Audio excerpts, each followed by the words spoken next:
এতিম নবী আজকে বুঝি আর দুনিয়ায় নাই। উমর বুঝি নবীর কল্লা কেটে আজকে নিয়ে যায়। সাহাবীরা হাউমাউ করি কান্দে, আর নবীকে যখন জড়ায়া ধরে, নবী আমার তারপরেও দরনা হয়ে যায় দরজার দিকে। আল্লাহ নবী যখন দরজা বরাবর চলে গেছে, নবী আমার দরজা খোলার পরে দেখে হযরতে ওমর চলে আসছে, হাতের ভিতরে খোলা তরবারি নিয়া। নবী আমার উমরের পিঠের চাদরের উপরে হাত দিয়া বলে, উমর, এখনো কি ঘুরবে না তোর জীবনের মোড়? ওরে উমর, এখনো কি কোরআনের ছায়াতলে আসবি না, কালিমা গ্রহণ করবি না? অন্ধকারের পথ এখনো কি ছেড়ে আলোর দিকে আসবি না? এবার উমর ডেকে ডেকে বলে, পয়গম্বর, এসেছিলাম তো আপনার কল্লা কাটার জন্য, কিন্তু আমার বোনের কণ্ঠে কোরআনের তেলাওয়াত শ্রবণ করার পর এবার আমি এসেছি আমার কল্লাটা আপনার হাতে দিয়া মুসলমান হওয়ার জন্য।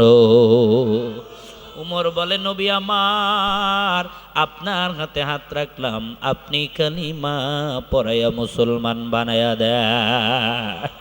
আর জোরে বলেন না সুবহানাল্লাহ। ও আমার বৃদ্ধ বাবারা, ও পর্দার অন্তরালের মায়েরা, শোনো, নবীর চাচা আবু তালেব কোরআনের বুঝ নাই, নবীর চাচা হবার পরেও হেদায়েত নাই। আর নবীর দুশ্মন ছিল উমর, কোরআনের তেলাওয়াত। আবারও সালাম দিচ্ছি, জবান খুলে সালামের উত্তর দিবেন। আসসালামু আলাইকুম ওয়া রাহমাতুল্লাহি ওয়া বারাকাতুহু। نحمده ونصلي على رسوله الكريم،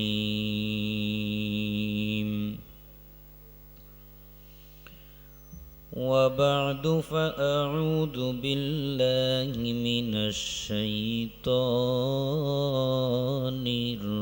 الرجيم.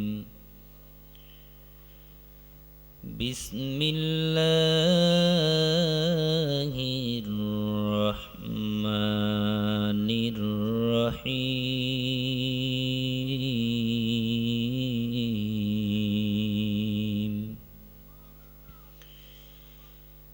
يا أيها الذين آمنوا قوا أنفسكم وأهليكم نارا وقودها الناس والحجارة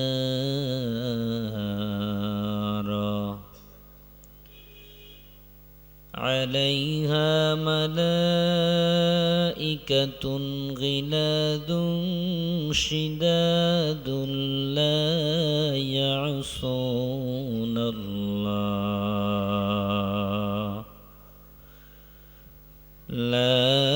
يعصون الله ما أمرهم ويفعلون ما يؤمرون. وقال النبي صلى الله عليه وسلم: طلب العلم فريضة على كل مسلم، أو كما قال النبي عليه الصلاة والسلام. صدق الله مولانا العظيم، وصدق رسوله النبي الكريم، ونحن على ذلك لمن الشاهدين والشاكرين، والحمد لله رب العالمين. سبحانك لا علم لنا إلا ما علمتنا إنك أنت العليم الحكيم بلغ العلا بكماله كشف الدجى بجماله حسنت جميع خصاله صلوا عليه وآله لا إله إلا الله لا إله إلا الله جل لا إله إلا الله لا إله إلا الله لا إله إلا الله لا إله إلا الله لا إله إلا الله محمد رسول الله صلى الله عليه وسلم صلى الله عليه وسلم صلى الله عليه وسلم कौनैन का मुख्तार खुदा तुमको बनाया उम्मत के निगाहबान खुदा तुमको बनाया उम्मत के निगाहबान खुदा तुमको बनाया या रब मेरे आँखों में समा जाए मदीना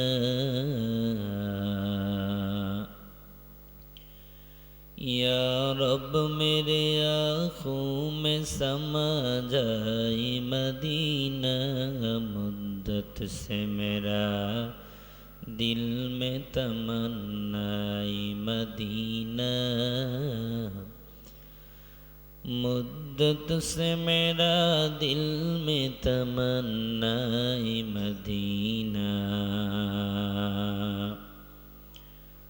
तलवार बकट हो के निकल मैदाने अस्सीर तलवार बकट हो के निकल मैदाने अस्सीर दुश्मन की मुकाबिल तू लगा नाराए तकबीर दुश्मन की मुकाबिल तू लगा नाराए तकबीर अल्हम्दुलिल्लाह आयोजित अध्यक्षर महती जलसार सम्मानित श्रद्धाभाजन सभापति साहेब प्रधान अतिथि और विशेष अतिथिवृंद देगर उलामा इकराम सामने बसा मुरब्बियाने आजम समबयसी आमार युवक भाईरा पर्दार अंतराले अवस्थानरता पर्दानिशी मा ओ बोनेरा दयामे अल्लाह ताआला दरबारे लाखो कोटी शुक्र सुजूद जे अल्लाह ताआला कुरआनेर मजमाए जान्नातेर बागाने उलामा हजरतेर सहबते आपनाके आमाके आसार और बसार तौफिक दिएছেন আমরা জবান খুলে সে মালিকের দরবারে কালিমাত শুকর আদায় করে বলছি আলহামদুলিল্লাহ পাশাপাশি লাখো কোটি দরুদ ও সালাম বর্ষিত হোক প্রিয় নবী সরকারে দু আলম নবী আরবি নবী মুহাম্মদুর রাসূলুল্লাহ বলি সাল্লাল্লাহু আলাইহি ওয়াসাল্লামের উপর মুআজ্জাজ মুহতারাম মাহফিলে এসে আপনারা খুশি না বেজার কম না বেশি কাড়া কাড়া খুশি একটু আল্লাহকে দেখান লিল্লাহি তাকবীর সোজা করেন একটু লারা দেন আওয়াজ দিয়ে বলেন তো আমাদের মালিক কে আল্লাহ ছোট না বড় আল্লাহ নামের আওয়াজটা ছোট হবে না বড়? তাহলে গলায় আওয়াজ আছে যত বড়, তত বড় আওয়াজ দিয়ে বলেন আমাদের মালিক কে? একটু আওয়াজ দিয়ে বলুন আল্লাহু আকবার। হাত নামান। কষ্ট হয় নাকি আল্লাহকে ডাকতে ভয় হয়? হ্যাঁ, এমনও জামানা ছিল যেই জামানায় লিল্লাহি তাকবীরের ধ্বনিকে জঙ্গিবাদের স্লোগান বলা হয়েছিল। ঠিক কিনা একটু জোরে বলেন। এই কথা বলার মতো দুঃসাহস এখনো কি কারো আছে? জোরে বলুন। এজন্য আমি বলি, একে একে শেষ করেছি, সবার দেখা হইল শেষ। দেখতে দেখতে গোল্লায় গেল আমার সোনার বাংলাদেশ। সোনার বাংলায় সোনা কি এখন আছে? জোরে বলুন। একে একে শেষ করেছি, সবার দেখা হইল শেষ। দেখতে দেখতে গোল্লায় গেল আমার সোনার বাংলাদেশ। স্বাধীনতার বয়স পেড়ে 53তে পা দিলাম, নেতারা তো সবই পেল, আমরা বলো কি পেলাম? আমরা কিছু পেয়েছি? জোরে বলুন। না বললেও মিথ্যা কথা বলা হবে। আমরাও পেয়েছি জানালার ফুটা দিয়ে আসমানি বরকত, বন্দুকের গুলি পেয়েছি। ঠিক কিনা জোরে বলেন। আমরাও পেয়েছি রংপুরের মেধাবী সন্তান আবু সাইদকে শহীদ পেয়েছি। ঠিক কিনা জোরে বলেন। আমরাও পেয়েছি উলামায়ে কেরামের হাতের ভিতরে হাতকড়া আর গলার ভিতরে রশি পেয়েছি। ঠিক কিনা? স্বাধীনতার বয়স পেড়ে 53তে পা দিলাম, নেতারা তো সবই পেল, আমরা বলো কি পেলাম? তাই তো এবার স্বপ্ন দেখি মুসলমানের বাংলাদেশ। এই স্বপ্ন আমার আছে, আপনাদের অন্তরে আছে না নেই? আছে না নেই? আগামীর বাংলা হবে ইসলামের বাংলা, বলেন ঠিক কিনা? আগামীর বাংলা হবে কোরআনের বাংলা, বলুন ঠিক কিনা? আগামীর বাংলা হবে মুসলমানের বাংলা, বলেন ঠিক কিনা? তাই তো এবার স্বপ্ন দেখি আল কোরআনের বাংলাদেশ। দেখতে দেখতে গোল্লায় গেল আমার সোনার বাংলাদেশ। একে একে শেষ করেছি, সবার দেখা হইল শেষ। দেখতে দেখতে গোল্লায় গেল আমার সোনার বাংলাদেশ। লিল্লাহি তাকবীর। কথা বলতে কোনো ভয়, কোনো টেনশন? লা তাহজান ইন্নাল্লাহা মাআনা। আমাদের কোনো ভয় নেই, টেনশন নেই, কারণ আমাদের সাথে যিনি আছেন এবং থাকবেন তিনি কে? তিনি কে? আমার ভাইয়েরা, আমি পবিত্র কালামুল্লাহ শরীফ থেকে যে আয়াতে কারিমা তেলাওয়াত করেছি, তেলাওয়াতকৃত আয়াতের ভিতরে আল্লাহ রাব্বুল আলামিন আপনাকে আমাকে একটি নসিহত করেছেন। আপনাকে আমাকে তথা ঈমানদারদেরকে আল্লাহ তাআলা একটি নসিহত করেছেন। যাদের ঈমান আছে আল্লাহ তাআলা তাদেরকে বলেন, ইয়া আইয়ুহাল্লাযীনা আমানু, হে ঈমানদারেরা, ঈমান এনে শুধু ঘরে বসে থাকলে হবে না, বরং উ আনফুসাকুম, তুমি নিজে জাহান্নামের আগুন থেকেও বাঁচো, এবং শুধু নিজে বাঁচলে হবে না, ওয়া আহলিকুম নার, তোমার পরিবারকেও জাহান্নামের আগুন থেকে বাঁচাও। একটু বলেন তো বাবা, কথা কার? জোরে বলুন না, কথা কার? আমাকেও বাঁচতে হবে, অপরকেও বাঁচাতে হবে। যদি আমি কি হয়ে থাকি? ঈমানদার হয়ে থাকি। বলেন না, যদি আমরা কি হয়ে থাকি? ঈমানদার। তো আল্লাহ তাআলা আমাদেরকে বলছেন, ঈমানদারেরা, ঈমান এনেই মনে করছো যে জান্নাতি হয়ে গেছো, বলকে এমনটি নয়, বরং তুমি ঈমান এনেছো বটে, কিন্তু তারপরেও তুমি জাহান্নামের আগুন থেকে আগে বাঁচো। এরপরে শুধু নিজে বাঁচলেও হবে না, বরং ওয়া আহলিকুম নার, তোমার পরিবার পরিজনদেরকেও জাহান্নামের আগুন থেকে বাঁচাও। একটু বলেন তো বাবা, কথা কার? আরো জোরে বলেন না, কথা কার? অথচ আমরা সমাজের ভিতরে অনেক সময় বলি নিজে বাঁচলে কার নাম। আপনাদের এ অঞ্চলেও বলে, কি বলে বলেন না? নিজে বাঁচলে যদি বাবার নাম হইতো, তাহলে আল্লাহ তাআলা কেন অপরকে বাঁচাতে বলল? ঠিক কিনা জোরে বলেন।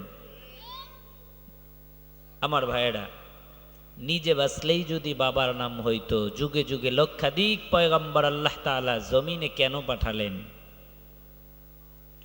সব পয়গম্বরেরা বেগুনা মাসুম, নবীদের জীবনে কোনো গুনাহ, জোরে বলেন, এটাও ঈমানি কথা, আরো জোরে বলেন, নবীদের জীবনে কোনো গুনাহ।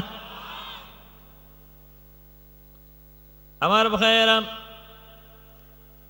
এরপরেও কত পয়গম্বর জমিনের ভিতরে এসে কত কষ্ট করেছে। এমনও পয়গম্বর জমিনের ভিতরে ছিল, যেই পয়গম্বরকে দ্বীনের কারণে পয়গম্বরের মাথার উপর দিয়া কড়ার চলে গেছে। ঠিক কিনা বলুন? এমনও পয়গম্বর জমিনের ভিতরে আল্লাহ তাআলা দিয়েছেন, যেই পয়গম্বরকে মাছের পেটের ভিতরেও পড়তে হয়েছিল। ঠিক কিনা বলুন? এমনও পয়গম্বর জমিনের ভিতরে ছিল, যেই পয়গম্বরকে আগুনের ভিতরেও পড়তে হলো। আগুন জ্বালাক আর না জ্বালাক, আগুন তো জ্বালাইতে পারে না, কারণ বলেন তো, যিনি জ্বালানোর মালিক তিনি কে? একজন আল্লাহর পয়গম্বর ছিল ইব্রাহিম খলিলুল্লাহ, যার নাম। ওই পয়গম্বরকে যখন আগুনের ভিতরে ফেলানো হয়, আমার আপনার মালিক আল্লাহ তাআলা আগুনকে অর্ডার করে দেয়, হে আগুন সাবধান। কোরআনুল কারীমের ভাষায় রব্বুল আলামিন সুন্দর করে জানায়া দেন, কুলনা ইয়া নারু কুনি বারদাও ওয়া সালামান আলা ইব্রাহিম কাদের খুদ রুতদারি বরকামাল আনতা রব্বি আনতা হাসবি জুল জালাল তুহি কাদের জলিলুল্লাহ জাহাদার বহর হালে তুহি মেরা নিগাহদার। বলুন মারহাবা। পয়গম্বর ইব্রাহিম আলাইহিস সালাতু ওয়াস সালামকে যখন আগুনের ভিতরে ফেলানো হয়, রব্বুল আলামিন আগুনকে অর্ডার করে দেয়, হে আগুন কুনি বারদা, তুমি ঠান্ডা হয়ে যাও। এমন ঠান্ডা হয়েও না যাতে আমার পয়গম্বরের জন্য কম্বলের প্রয়োজন হয়, লেপের প্রয়োজন হয়, যাতে আমার পয়গম্বরের জন্য জ্যাকেটের প্রয়োজন হয়। বরং রব্বুল আলামিন বলেন, আগুন তুমি কেমন ঠান্ডা হবা? আল্লাহ তাআলা বলেন, ওয়াসালামা, শান্তিদায়ক ঠান্ডা হয়ে যাও, যেই ঠান্ডার ভিতরে আমার পয়গম্বরের লেপেরও প্রয়োজন হবে না, আবার ফ্যানের বাতাসেরও প্রয়োজন হবে না, এসিরও প্রয়োজন হবে না। তাফসীরের ভিতরে পাওয়া যায়, রব্বুল আলামিন যদি বলতেন, যদি না বলতেন আলা ইব্রাহিম, আমার পয়গম্বর ইব্রাহিমের জন্য শান্তিদায়ক ঠান্ডা হয়ে যাও, ও পৃথিবীর মানুষ শোনো, কিয়ামত পর্যন্ত যত মানুষ চুলার ভিতরে আগুন জ্বালাইতো, কোনো চুলার ভিতরে আগুন জ্বলতো না। আল্লাহু আকবার। কোনো চুলায় আগুন জ্বলতো না। আল্লাহ তাআলা বলেছেন নির্দিষ্ট পয়গম্বর ইব্রাহিম আলাইহিস সালাতু ওয়াস সালামের জন্য তুমি শান্তিদায়ক ঠান্ডা হয়ে যাও, আর কারো জন্য নয়। আমার ভাইয়েরা, শুধু তাই নয়, এমনকি আমার আপনার পয়গম্বর, যেই পয়গম্বরের জীবনে কোনো গুনাহ নাই, ওই পয়গম্বরকে পর্যন্ত দ্বীনের কারণে, ইসলামের কারণে কত কষ্ট করতে হয়েছে আপনারা অনেকেই জানেন।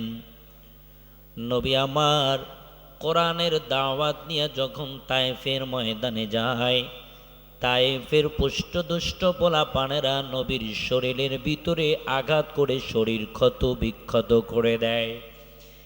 কেমন কষ্ট আমার আপনার পয়গম্বরকে দিয়েছে জানো? আম্মা জান আয়েশা সিদ্দিকা রাদিয়াল্লাহু তাআলা আনহা বলেন, আমি একদিন দেখি নবীজি সাল্লাল্লাহু আলাইহি ওয়াসাল্লামের সিনার ভিতরে শুধু দাগ, কালো কালো জখম হয়ে গর্ত গর্ত হয়ে আছে।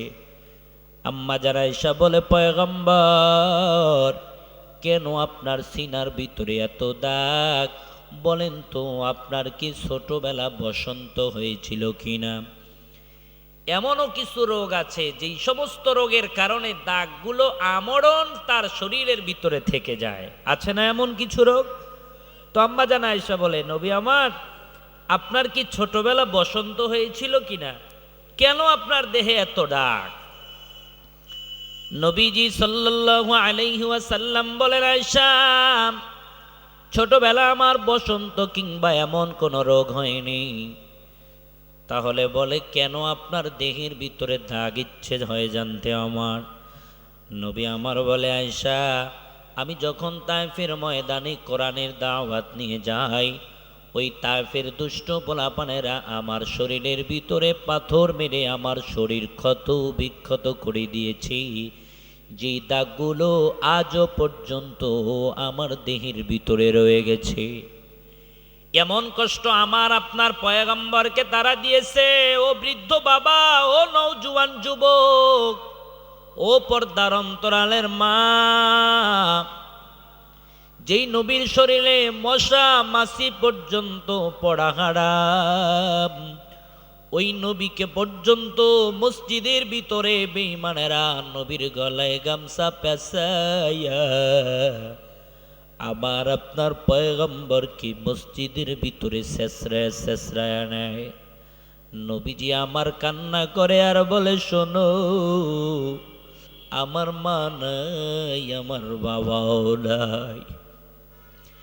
এরপরেও বেঈমানেরা নবীজিকে এমন কষ্ট দিয়েছে, দিনভর নবীজি সাল্লাল্লাহু আলাইহি ওয়াসাল্লামকে কষ্ট দিয়েছে।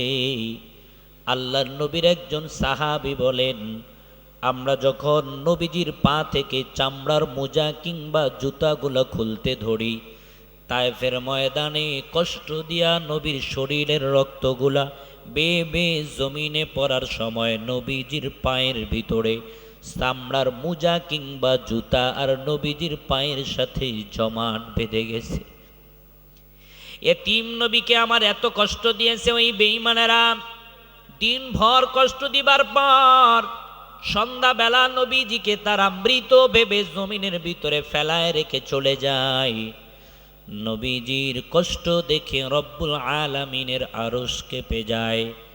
এজন্য রব্বুল আলামিন ফেরেশতা জিবরাইল আমিনকে পাঠায় দেয়, যাও ওই তায়েফের দায়িত্বরত ফেরেশতাদেরকে নিয়ে আমার নবীর সাথে পরিচয় করায়া দাও। রব্বুল আলামিন জিবরাইল আমিনকে বলে, জিবরাইল, নবীর সামনে পরিচয় করায়া দিবার পরে নবীজিকে জানায়া দিবা, নবী যদি চায় এই তায়েফের দায়িত্বরত ফেরেশতারা পাহাড় দিয়া এমনভাবে চাপ মারবে, যেই চাপের কারণে বেঈমানেরা ধুলার সাথে মিশে যাবে। জিবরাইল আমিন আইসা নবীজির সামনে দাঁড়ায়া যায়। নবীজি বলে, জিবরাইল, প্রতিদিন একাই আসতা, আজ ডানে বামে ওরা কারা? জিবরাইল আমিন বলে, নবী আমার, এরা হলো তায়েফের দায়িত্বরত ফেরেশতা। কেন আসছে? বলে, আল্লাহ তাআলাই পাঠায় দিয়েছে। কেন? আপনি যদি চান আপনার কষ্ট দেখে আল্লাহর মায়া লেগে যায়, এজন্য আপনার অর্ডার করতে দেরি হবে, পাহাড় দিয়া বেঈমানদেরকে চাপ দিয়া ধুলার সাথে মিশায় দিতে তারা দেরি করবে না। নবীজি সাল্লাল্লাহু আলাইহি ওয়াসাল্লাম এই কথা শোনার পর উম্মতের মায়ায় দুহাত আল্লাহর দিকে বাড়ায়া আমার আপনার পয়গম্বর চোখের পানি ঝরায়া উম্মতের জন্য কান্না করছে আর দোয়া করছে, আল্লাহুম্মা উম্মতি, আল্লাহুম্মা উম্মতি। ও আসমানের মালিক, ও জমিনের মালিক, এমন হলে আমার উম্মতের হবে কি, আমার উম্মতের হবে কি। ওগো আল্লাহ, হতে পারে এদের মধ্যে হতে কেউ আপনার খাঁটি গোলাম বের হবে, আমি পয়গম্বরের খাঁটি উম্মত বের হবে। ও আসমানের মালিক, তুমি অতএব এদেরকে ধ্বংস করিও না। ও আমার বাবারা, ও পর্দার অন্তরালের মায়েরা, ও আমার যুবক ভাইয়েরা, শোনো, নিজে বাঁচলেই যদি বাবার নাম হইতো, যেই কথাটি বুঝানোর জন্য এই কথাগুলো বললাম, বলেন তো নবীজি তাহলে কেন এত কষ্ট করেছে? নিজের জন্য নয়, আমার আপনার মতো গুনাহগার উম্মতদেরকে বাঁচানোর জন্যই কষ্ট করেছে, ঠিক কিনা? এই জন্য নিজে বাঁচলে বাবার নাম, এটা মুমিনের স্লোগান হতে পারে? একটু জোরে বলেন না, পারে? হতে পারে এটা হিন্দু, খ্রিস্টান, বৌদ্ধ, নাসারা, বেঈমান ওদের স্লোগান, ঠিক কিনা? জোরে বলেন। তাই তো আল্লাহ রাব্বুল আলামিন বলেন, ইয়া আইয়ুহাল্লাযীনা আমানু কু আনফুসাকুম ওয়া আহলিকুম নারা। রব্বুল আলামিন বলেন, হে ঈমানদারেরা, তুমি নিজে জাহান্নামের আগুন থেকে বাঁচো, শুধু নিজে বাঁচলেই হবে না, ওয়া আহলিকুম নারা, তোমার পরিবার পরিজনদেরকেও জাহান্নামের আগুন থেকে বাঁচাও। বলেন তো বাঁচানোর মালিক কে? আরো জোরে বলেন বাবা, বাঁচানোর মালিক কে? বান্দা তো বান্দারে বাঁচাইতে পারবে না। বান্দা যদি বান্দারে বাঁচাইতে পারত, নবীজি সাল্লাল্লাহু আলাইহি ওয়াসাল্লাম সর্বপ্রথম তার চাচা আবু তালেবকেই বাঁচাইতো, বলেন ঠিক কিনা? নবীজির চাচা নবীজিকে কেমন মহব্বত করেছে জানো? তায়েফের ময়দানে যেমন নবীজি এত কষ্ট করেছে, নবীজি যখন কোরআনের দাওয়াত দেয়, নবীজির কোরআনের দাওয়াত শুনে সব কাফেরেরা নবীজির কোরআনের ছায়াতলে গিয়ে মুসলমান হওয়া শুরু করে দিয়েছে। ঘরের ভিতরে মা ইসলাম গ্রহণ করেছে, হয়তোবা সন্তান করে নাই, সন্তান করেছে মা করে নাই। এগুলো দেখে আবু জেহেল উতবা সাইবা নবীজির চাচা আবু তালেবের বাড়ি চলে গেছে। নবীর চাচার কাছে গিয়ে বিচার দিচ্ছে, ও নবীর চাচা আবু তালেব, আপনার ভাতিজা কোন যেন কোরআনের কথা বলে, ইসলামের কথা বলে বলে আপনার ভাতিজা প্রত্যেকটা ফ্যামিলির ভিতরে দ্বন্দ্ব ঢুকায় দিয়েছে। কেউ নামাজ পড়ে, কেউ নামাজ পড়ে না, কেউ ইসলাম মানে, কেউ ইসলাম মানে না, দ্বন্দ্ব লাগাই দিয়েছে, পরিবারের ভিতরে দ্বন্দ্ব। অতএব আপনি আপনার ভাতিজাকে সামলান, নয়তোবা আপনার ভাতিজার ব্যাপারে আমরা সিদ্ধান্ত গ্রহণ করব। এই বিচার নবীর চাচা আবু তালেবের কাছে দিয়া আবু জেহেল উতবা সাইবা চলে গেছে। নবীজি যখন কোরআনের দাওয়াত দিয়া সন্ধ্যাবেলা বাড়ি ফিরেছে, তো নবীর চাচা আবু তালেব কাছে ডাইকা বলতেছে, ভাতিজা শোনো, তোমার ব্যাপারে তো এই কথাগুলো পাওয়া গেল, তো তুমি একটু সতর্ক থাকবা, আর পারলে ওই কাজ ছেড়ে দিবা। নবীজি বলতেছে, চাচা আপনি কেন, সব মানুষ যদি আমাকে বলে তারপরেও আমি আল্লাহর কোরআনের দাওয়াত দেয়া ছাড়ব না। আল্লাহু আকবার, জোরে বলেন। তখন চাচা বলে, তাই ঠিক আছে, তাহলে তুমি একটু গোপনে থাকবা, কারণ তোমার শত্রু হয়ে গেছে তারা। নবীজি বললেন, চাচা ঠিক আছে। পরের দিন থেকে নবীজি সাল্লাল্লাহু আলাইহি ওয়াসাল্লাম আবারও কোরআনের দাওয়াত দেয়। আগের থেকে আরো বেশি মানুষ কোরআনের ছায়াতলে চলে যায়। একটু জোরে বলুন না সুবহানাল্লাহ। কোরআন থেকে মানুষকে যত দূরে রাখবেন মানুষ তত কোরআনের দিকে চলে যাবে। রাস্তার কপাল পোড়ারা, তোদের নসিব বড় পোড়া, তোদের কপালে হেদায়েত আছে কিনা আল্লাহই জানে। তবে আমি দোয়া করি আল্লাহ তোদেরকেও হেদায়েত দান করেন, তোরাও এসে বসতে যেন পারিস। আপনারা একটু দোয়া করে বলেন তো আমিন। হয়নি? আরো জোরে বলেন আমিন, আরো জোরে বলেন আমিন। কোরআনের তেলাওয়াত যত হয় মানুষ তত কোরআনের দিকে চলে যায়। এটা নবীর জামানা থেকেই ছিল, আর যারাই যায় তারা হেদায়েত পায়। আর তুমি কেমন কপাল পোড়া, এখানে কোরআনের মাহফিল হয়, তুমি রাস্তায় পকেটে হাত দিয়ে দাঁড়ায় আছো। কষ্ট হয়, কষ্ট হয় বাবা। আপনারা এসে খুশি না বেজার? আসেন তো আমার কাছাকাছি চলে আসেন, আসেন আসেন কাছাকাছি আসেন, আসেন একটু জিকির করেন আর সামনে চলে আসেন। লা ইলাহা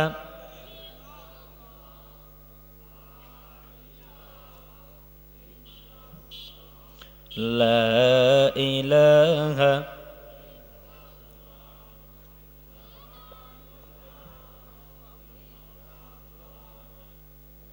পিছনের ভাইয়েরা আসেন কষ্ট করে, কোনো অহংকারী নাই বাবা। হুজুরের কাছে যাবেন তো জান্নাতের কাছে যাবেন। আসেন আসেন সামনে আসেন, কাছাকাছি আসেন, আসেন জবান খুলে জিকির করেন। লা ইলাহা লা ইলাহা ইল্লাল্লাহ লা ইলাহা লা ইলাহা ইল্লাল্লাহু মুহাম্মাদুর রাসূলুল্লাহ সাল্লাল্লাহু আলাইহি ওয়াসাল্লাম। বলতেছিলাম পরের দিন নবীজি আবারও কোরআনের তেলাওয়াত করে, আগের থেকে আরো বেশি মানুষ কোরআনের দিকে যায়। সুবহানাল্লাহ বলেন। আজও বাংলার জমিনে যত কোরআন থেকে মানুষকে দূরে রাখা হয়, আওয়াজ দিয়া বলেন তো তত মানুষ কোরআনের দিকে যায় না, না যায়? যারা কোরআনের মাহফিল বন্ধ করতে চেয়েছিল তারাই বন্ধ হয়ে গেছে চিরতরে বাংলা থেকে। কিন্তু কোরআনের মাহফিল আগের থেকে আরো কম হচ্ছে না বেশি হচ্ছে? একটু জোরে বলেন। মানুষ যতই ষড়যন্ত্র করুক না কেন কোরআন থেকে দূরে রাখার, আল্লাহ তাআলা তত কোরআনের দিকে মানুষকে নিয়ে যায়। এটাই ওই নবীর জামানা থেকে চলছে, কিয়ামত পর্যন্ত চলবে ইনশাআল্লাহ। কোরআন থেকে মানুষকে দূরে রাখা যাবে? আবার ভাইয়েরা, পরের দিন আবু জেহেল, উতবা, সাইবা নবীজি সাল্লাল্লাহু আলাইহি ওয়াসাল্লামের চাচার বাড়ি তারা ঘেরাও করে ফেলেছে, অবরোধ করছে। আর আবু তালেবকে ডেকে ডেকে বলছে, ও নবীর চাচা আবু তালেব, আমাদের নেতা, আপনার কাছে বিচার দিয়ে গেলাম, আপনি তো বিচার করলেন না। আপনার ভাতিজা আগের থেকে আরো বেশি মানুষ কোরআনের দিকে নিয়ে যায়। ও নবীর চাচা শোনেন, এর আগে তো আপনার কাছে শুধু বিচার দিয়ে গিয়েছিলাম, আমরা শুধু 2-1 জন এসেছিলাম, আজ আমরা 2-1 জন না। দেখেন আপনার বাড়ির চতুর্সাইডে আমরা সবাই আপনার বাড়ি অবরোধ করছি। আপনি যদি আপনার ভাতিজাকে আজ না সামলান, কেউ বলে আপনার ভাতিজার হাত ভাঙবো, কেউ বলে পা ভাঙবো। ও আমার বাবারা শোনেন, নবীর চাচা ইসলাম গ্রহণ না করলে হবে কি? নবীজির জন্য নবীর চাচার অন্তরের ভিতরে কেমন মহাব্বত ছিল। নবীজির চাচা আবু তালেব ডেকে ডেকে বলতেছে, শোনো, আমি বেঁচে থাকতে আমার ভাতিজার হাত ভাঙবা তো দূরের কথা, পা ভাঙবা তো পরের কথা, আমার ভাতিজার দিকে যে আঙ্গুল উঠাবে, আমি আবু তালেব জিন্দা থাকতে তার ওই হাত জিন্দা রাখবো না। জোরে বলেন না আল্লাহু আকবার। এবার বলেন, চাচার মোহাব্বত ভাতিজার প্রতি কম ছিল না বেশি? একটু জোরে বলেন। এজন্যই তো নবীজি সাল্লাল্লাহু আলাইহি ওয়াসাল্লাম হাদিসের ভিতরে চাচার সম্মানের কথা ঘোষণা করেছেন। ক্বালান নবিয়্যু সাল্লাল্লাহু আলাইহি ওয়াসাল্লাম আম্মুর রাজুলি সিনহু আবি। নবীজি সাল্লাল্লাহু আলাইহি ওয়াসাল্লাম এজন্য বলেছেন চাচা হলো বাবার মতো। সুবহানাল্লাহ বলেন না। চাচা কার মতো? একটু জোরে বলেন, কার মতো? নবীজি বলেছেন চাচা হলো বাবার মতো। তাই বলে আবার এই জামানার চাচারা না, এই জামানার চাচারা হলো সিংহের মতো। কথা কয় না, একটু জোরে বলেন। ওই জামানার চাচারা ছিল বাবার মতো। নবীজির বাবা নাই, মা নাই, তো মা বাবার মতো লালন পালন করেছিলেন নবীজিকে।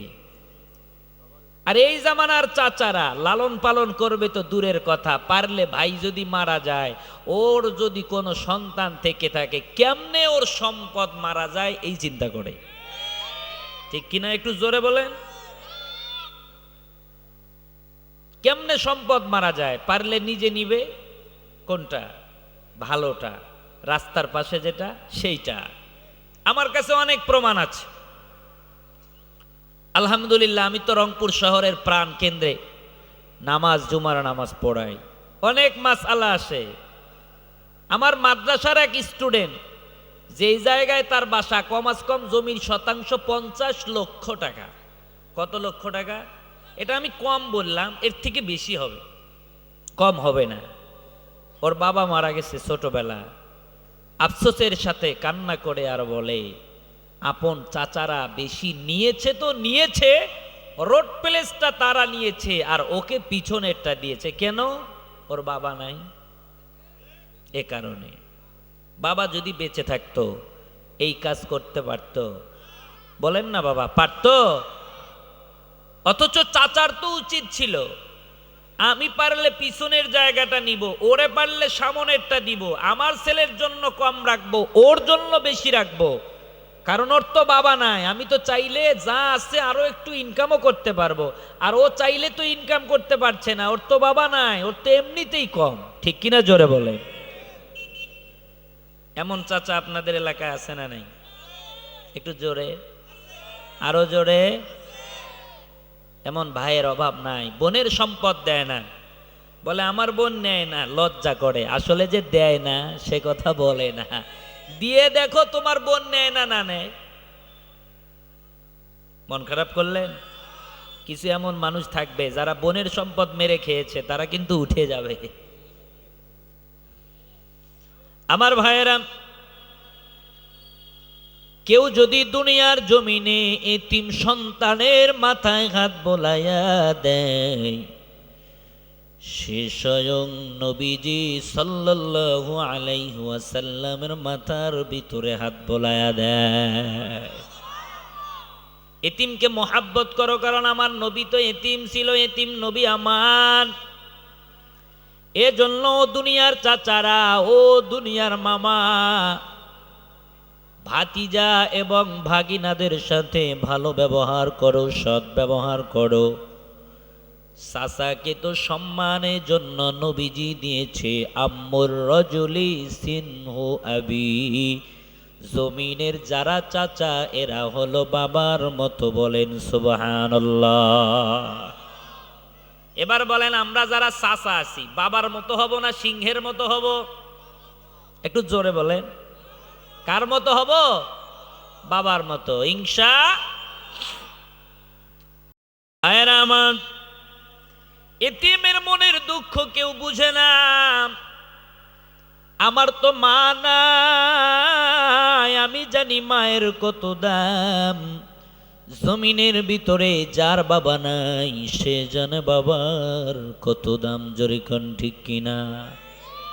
বাবা হারা সন্তান চাচা হইয়া বাবার মতো তাদের পাশে দাঁড়ায় যান। বেশি লম্বা কথা নয়, নবীজি যেমন দাঁড়িয়েছিলেন, নবীজি বলে, আমি আমার ভাতিজার ইসলাম গ্রহণ না করতে পারি, তবে আমার ভাতিজার দিকে যে আঙ্গুল উঠাবে আমি আবু তালেব জিন্দা থাকতে তার ওই হাত জিন্দা রাখবো না।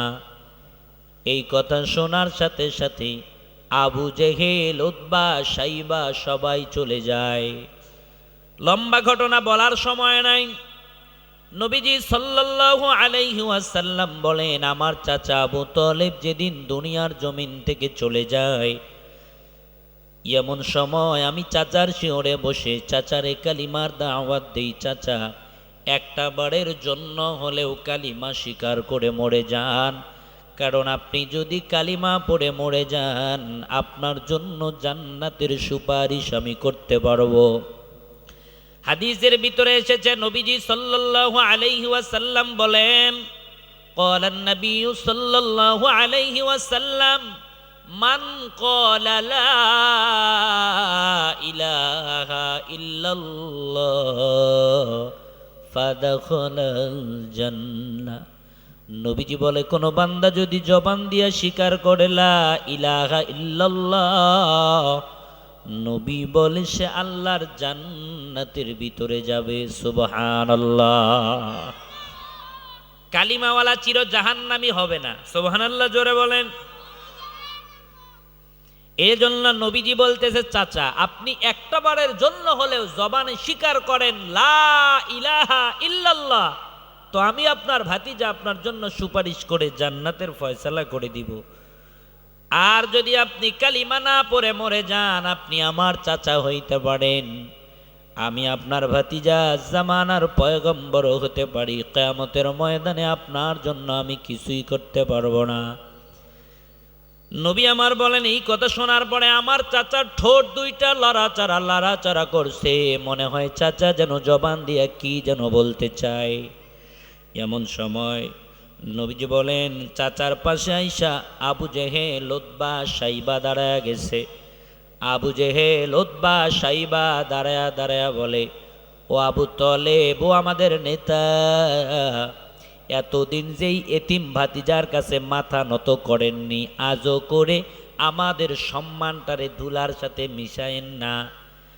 নবীজি বলে, এই কথা শোনার পর আমার চাচার কালিমা পড়ে না, চাচা কালিমা ছেড়ে দুনিয়া থেকে হয় রাওয়ানা।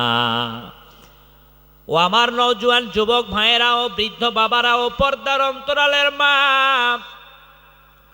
বলতেছিলাম বান্দা যদি বান্দারে বাঁচাইতে পারত, সবার আগে বিশ্ব নবী তার চাচা আবু তালেবকেই বাঁচাইতো। বলেন ঠিক কিনা? আরো জোরে বলেন ঠিক কিনা? কিন্তু রব্বুল আলামিন বলেন, না না পয়গম্বর, আপনি যারে চাইবেন তারে হেদায়েত দিতে পারবেন না। রব্বুল আলামিন বলেন, ইন্নাকা লা তাহদি মান আহবাবতা, নবী আমার আপনি যারে চাইবেন তারে হেদায়েত দিতে পারবেন না, বরং ওয়ালাকিন্নাল্লাহা ইয়াহদি মাইয়াশা, আল্লাহ তাআলা যারে চায় আল্লাহ তাআলা তারে হেদায়েত দিয়া দেয়। বলেন তো, হেদায়েত দেওয়ার ক্ষমতা বান্দার হাতে না আল্লাহর হাতে? আল্লাহ তাআলা যারে চায় তারে হেদায়েত দেয়। দেখেন না যত্র অঞ্চলে কত মানুষ রাস্তায় দাঁড়ায়, কেউ বা দোকানের ভিতরে আছে, কেউ বা বাড়ির ভিতরে কান দিয়ে দিয়ে শুনতেছে, কোরআনের মাহফিলে আসে না। তারাও জানে মাহফিলে গেলে নেকি হবে, এটা জান্নাতের বাগান, কিন্তু যত আপনি সুন্দর করে বয়ান করেন না কেন তারা আসতে পারবে না। কারণ হলো আল্লাহ তাআলা তাদের নসিবের ভিতরে হয়তো বা হিদায়াত রাখে না, এজন্য আপনি হাতে ধরে পায়ে পড়েও তাদেরকে আনতে পারেন না। আবার আমার অনেক মোহাব্বতের বাবারা এখানে আছে যারা 2-4-10 কিলো দূর থেকে সাইকেল মেরে আসছে, আমি জানি রিক্সাতে আসছে, অটোতে চড়ে আসছে, কত কষ্ট করে পায়ে হাত দিয়ে পায়ে হেঁটে হেঁটেও চলে আসছে। কারণ আল্লাহ তাআলা যারে চায় তারে এই সমস্ত ভালো জায়গাগুলোতে নিয়ে যায়, আল্লাহ তাআলা যারে চায় না তারে এই সমস্ত জায়গার আশেপাশেও যাইতে দেয়। জোরে বলেন না দেয়? হেদায়েত দেনেওয়ালা, একটু আওয়াজ দিয়ে বলেন না কে? আরো জোরে বলেন কে? আল্লাহ আমাদেরকে হেদায়েত দেন, আমিন বলেন। যারা হেদায়েত চান তারা বলেন, জোরে বলেন আমিন। আরো জোরে বলেন আমিন। আল্লাহ আমাদের জান্নাতি বানায় দেন, জাহান্নাম থেকে বাঁচার তৌফিক দেন। কষ্ট হয়? আমার বাবারা বলতেছিলাম, কেউ প্রশ্ন করতে পারেন, হুজুর আপনি তো বললেন নিজেও বাঁচো অপরকেও বাঁচাও, আপনি বলেছেন, আবার আপনি বললেন অপরকে বাঁচাইতে পারবো না, কারণ বাঁচাইতে পারলে নবীজি তার চাচাকে বাঁচাইতো। জোরে বলেন ঠিক কিনা? আমরা যাব কোন পথে, আমাদের বাঁচার উপায় কি?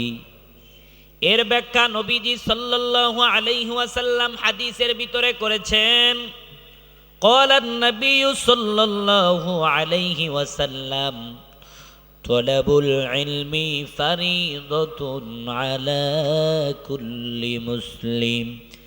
নবীজি বলেন, যেই পরিমাণ জ্ঞান অর্জন করলে জাহান্নামের আগুন থেকে বাঁচা যায়, জান্নাতি হওয়া যায়, ওই পরিমাণ দ্বীনি জ্ঞান অর্জন করা সবার উপরে ফরজ।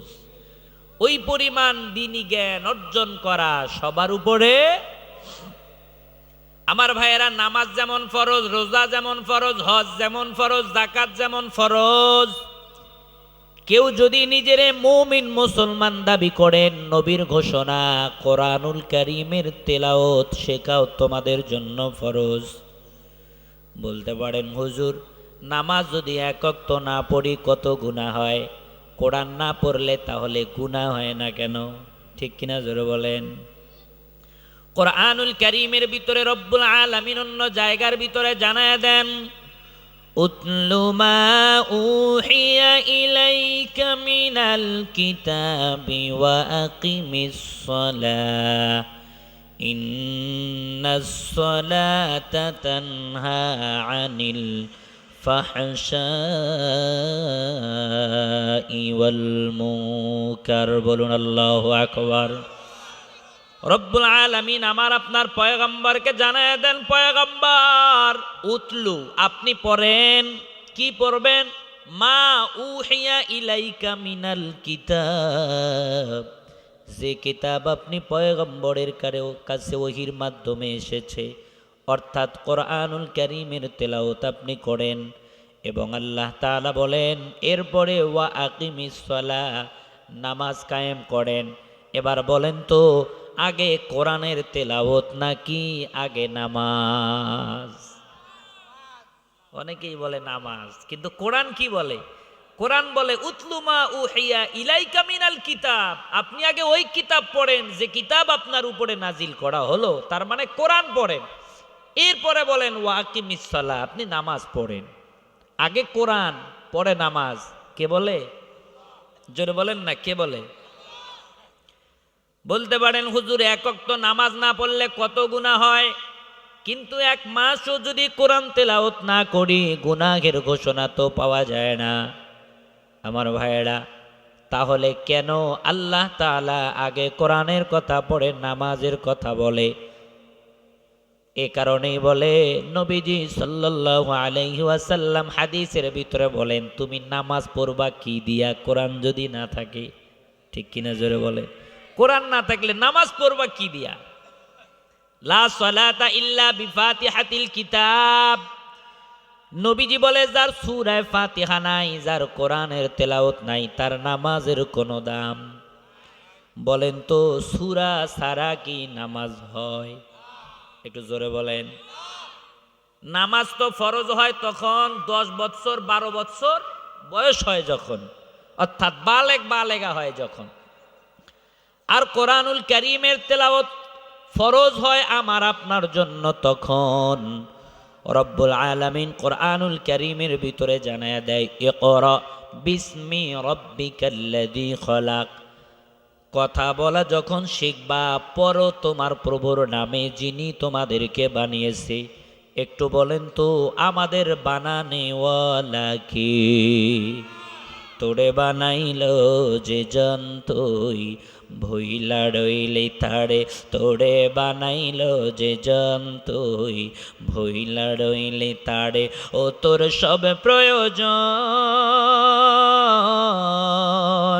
ও তোর সব প্রয়োজন পূরণ করেন তিনি, তবুও তারে ভুলিস কেমন করে, তোরে বানাইল যে জন তুই ভইলা রইলি তারে, তোরে বানাইল যে জন তুই ভইলা রইলি তারে।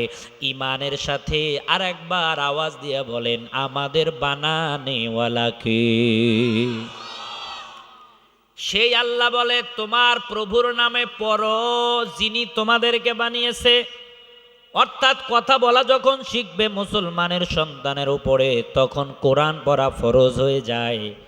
আর বালেগা যখন হয়ে যায়, তখন নামাজ পড়া ফরজ হয়ে যায়। ঠিক কি না? এজন্যই আল্লাহ তাআলা বলে, উতলু মা উহিয়া ইলাইকা মিনাল কিতাব, আপনি আগে ওই কিতাব পড়েন, এরপরে বলেন ওয়া আকিমিস সালাহ, নামাজ পড়েন। এজন্যই তো নবীজি সাল্লাল্লাহু আলাইহি ওয়াসাল্লাম বলেন, তলাবুল ইলমি ফারিদাতুন আলা কুল্লি মুসলিম, প্রত্যেক মুসলমানের উপর ওই পরিমাণ জ্ঞান অর্জন করা ফরজ, যেই পরিমাণ জ্ঞান অর্জন করলে জাহান্নামের আগুন থেকে বাঁচা যায়। সবার উপরে ফরজ। অনেকের মনে প্রশ্ন জাগতে পারে, হুজুর সবার উপরে ওই পরিমাণ জ্ঞান অর্জন করা ফরজ, যে পরিমাণ জ্ঞান অর্জন করলে জাহান্নামের আগুন থেকে বাঁচা যায়, তো বাঁচানোর জন্য কি ওই জ্ঞান ছাড়া আর কোনো রাস্তাই ছিল না? অনেকেই বলতে পারে না যে নামাজ পড়লেই তো জান্নাতি হওয়া যায়। হাদিস এসেছে, আউয়ালু মা ইউহাসাবু বিহিল আবদু ইয়াউমাল কিয়ামাতিস সালাহ, কিয়ামতের দিন সর্বপ্রথম নামাজের প্রশ্ন করা হবে। কোরআনের তেলাওয়াতের প্রশ্নের কথা তো প্রথমে বলা হবে না। অথবা কেউ বলতে পারে, নবীজির হাদিসের ভিতরে এসেছে, ক্বালান নাবিয়্যু সাল্লাল্লাহু আলাইহি ওয়াসাল্লাম মিফতাহুল জান্নাতিস সালাহ, জান্নাতের চাবি হলো, একটু জোরে বলেন, আরো জোরে। এখন তো অনেকেই বলে যে এটা জাল হাদিস, ভুয়া ও মুক্তমুখ বলে না।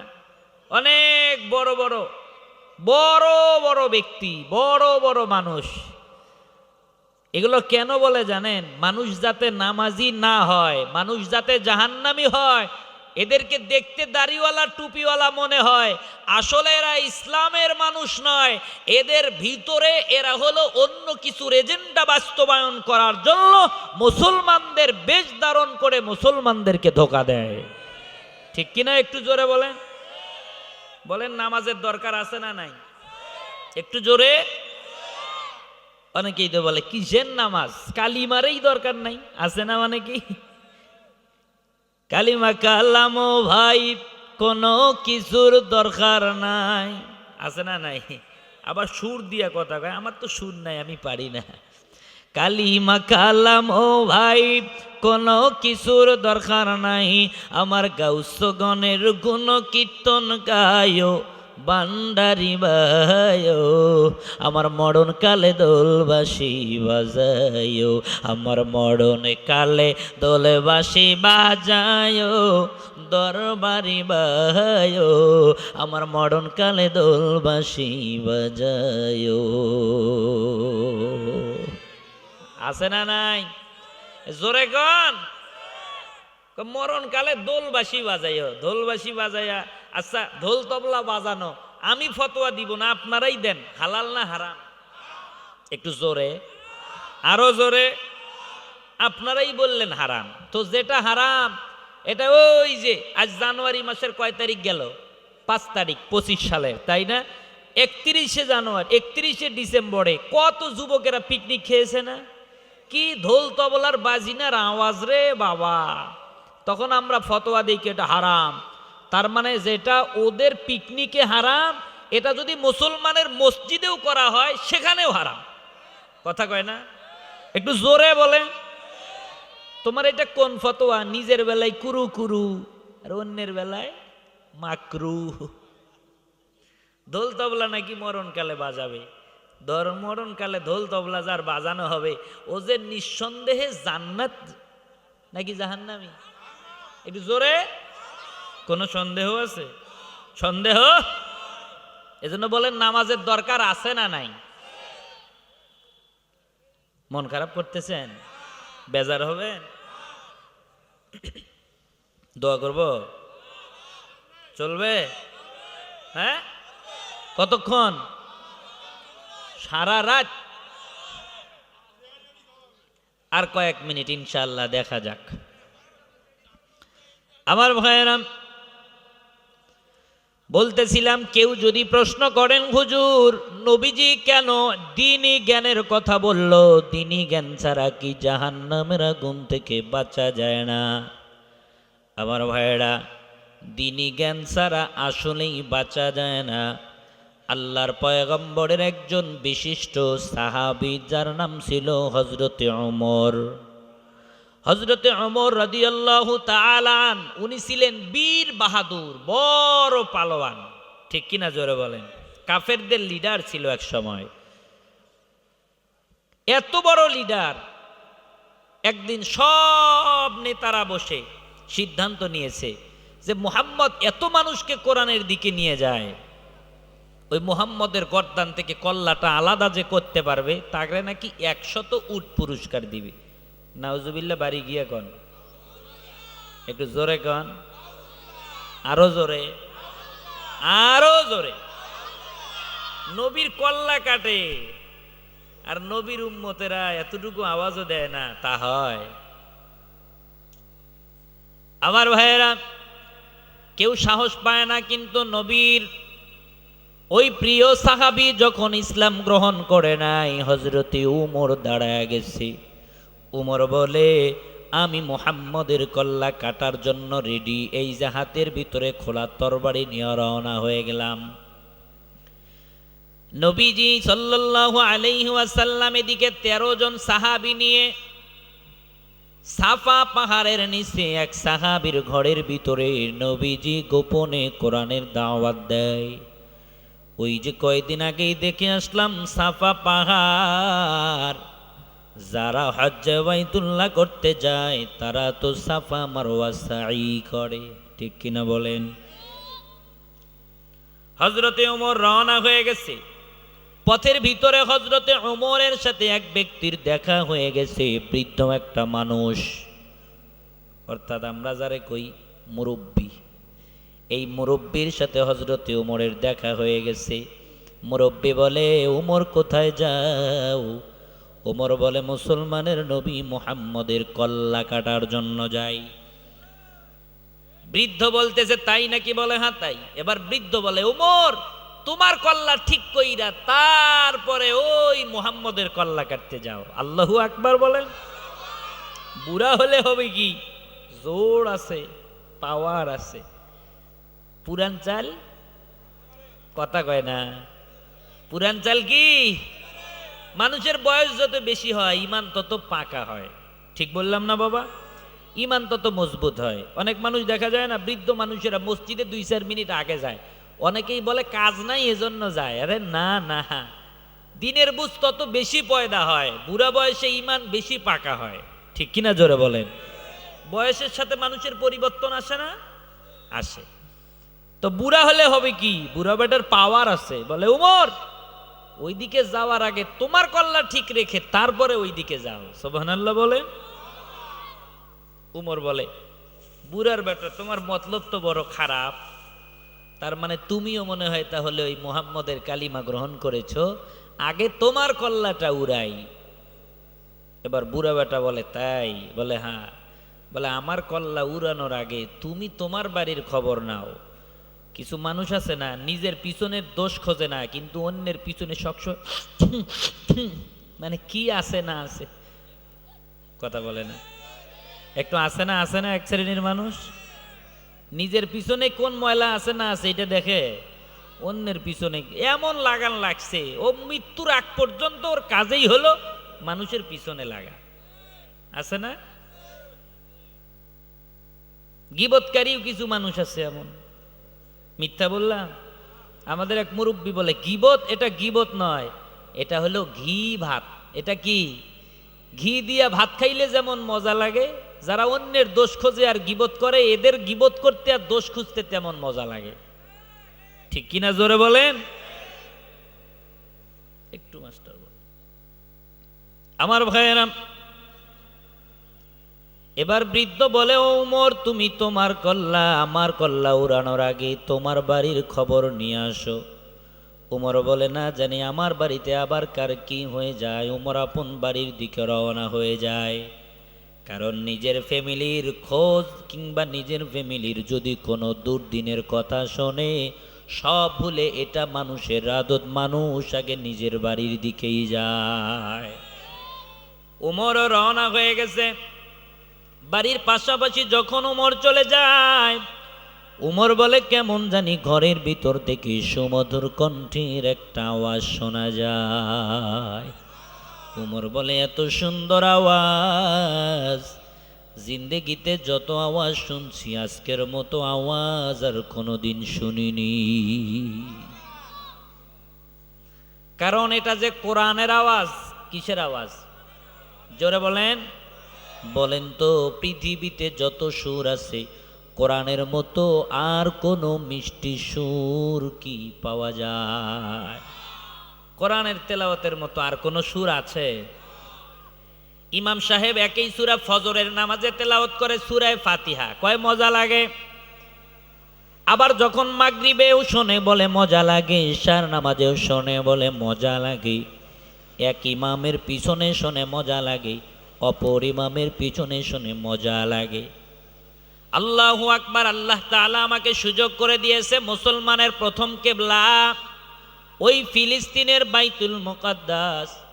ইমামের পিছনে নামাজ পড়ার ওই ইমামের পিছনে বাইতুল আকসা, মসজিদে আকসার ইমামের পিছনে নামাজ পড়ার সুযোগ আল্লাহ আমারে করে দিয়েছি। ইমাম যখন নামাজ শুরু করে দিয়েছে, ওয়াল্লাহি আল্লাহর কসম, সূরা ফাতিহার তেলাওয়াত শুনে নামাজের ভিতরেই চোখ দিয়ে পানি চলে আসছে।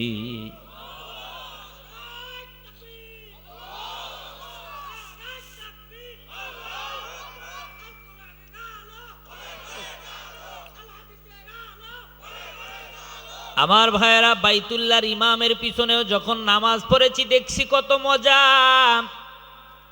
এমনকি মসজিদে নববীর ইমামের পিছনেও যখন নামাজ পড়েছি দেখি আরো অনেক মজা। অনেক সময় দেখেন একই কোরআনের তেলাওয়াত এক বক্তা তেলাওয়াত করে বলে মজা লাগে, আর এক বক্তা তেলাওয়াত করে বলে ভিন্ন রকম মজা লাগে। অথচ পৃথিবীতে একটার পর একটা গান আবিষ্কার করে। ওই যে কয়েকদিন আগে ভাইরাল হলো, কয় কাঁচা বাদাম। মিথ্যা বললাম? কি বাদাম জানেন না আপনারা? আবার এক ম্যাডাম ছিল, কয় ফাটতে যায় ফাটতে যায়, ফাটতে ফাটতে সংসদেও ফাটলো। কথা কয় না? পবিত্র সংসদটারে নাপাক করে দিল। কয়েকদিন পরে ওইটাও চলে না। আবার কিছুদিন আগে একটা গান ভাইরাল হলো, কয় ওইটার নাম নাকি অপরাধী। গানের নাম অপরাধী। বাস্তব একটা গান আমার জীবনে, মানে গানটা বাস্তব সেটা বলছি না, মানে ও যে গান গাইয়া অপরাধী এটা স্বীকার করছে, একটা মানুষে স্বীকার করলো, সেটা হলো ওই অপরাধী। কথা কয় না কেন? কিন্তু কয়েকদিন পরে নতুন গান আসে আর পিছনেরটার কথা মানুষ ভুলে যায়, অথচ ওই জামানায় ওইটা ভাইরাল ছিল। অথচ কোরআন ওই লাউহে মাহফুজের কালাম নবীর জামানা থেকে আছে, তেলাওয়াত চলছে, আজও চলছে। কেউ বলে না একই কোরআন আর কত পরে ভালো লাগে না, এই কথা কেউ বলে? জোরে বলেন না বাবা, বলে? হযরতে ওমর বলছে, এত সুন্দর তেলাওয়াত কোনোদিন আমি আর শুনিনি। হযরতে ওমর এবার ঘরের পাশাপাশি চলে গেছে। ওমর বলে, ভিতর থেকে ওমরের বোন ফাতিমার কণ্ঠে সুন্দর আওয়াজ শোনা যায়। ওমর এবার দরজায় আওয়াজ করে, বোন দরজা খোল। আল্লাহর বান্দি ভয় পেয়ে গেছে, হায় হায় ওমর চলে আসছে। হতে পারে ওমর আমার ভাই, আমার হাতে কোরআন দেখলে ভাইয়ের হাত থেকে আমারও রক্ষা নাই। আল্লাহর বান্দি ভয় পেয়ে কোরআন তখন যতটুকুন সফা নাজিল হয়, একবার ডাইনে রাখে, আবার বামে রাখে, আবার সামনে, আবার পিছনে। ভয় যদি ওমর দেখে ফেলে। এমন করতে করতে ওমর যখন ঘরের ভিতরে ঢুকে পড়ছে, ওমর বলে, আমার আর বোঝার বাকি নাই, চোরের মন। উমর বলে বুড়ার বেটা কেন আমারে বলছে বাড়ির খবর না, আমি বুঝতে পেরেছি আমার বোন সেই মুহাম্মদের কালিমা গ্রহণ করেছে, আমি যেই শত্রুর কল্লা কাটতে যাই। এবার ওমর আপন বোনের শরীরে আঘাত শুরু করে দিয়েছে। বোন আমার মার খেয়ে খেয়ে জমিনের ভিতরে পড়ে গেছে।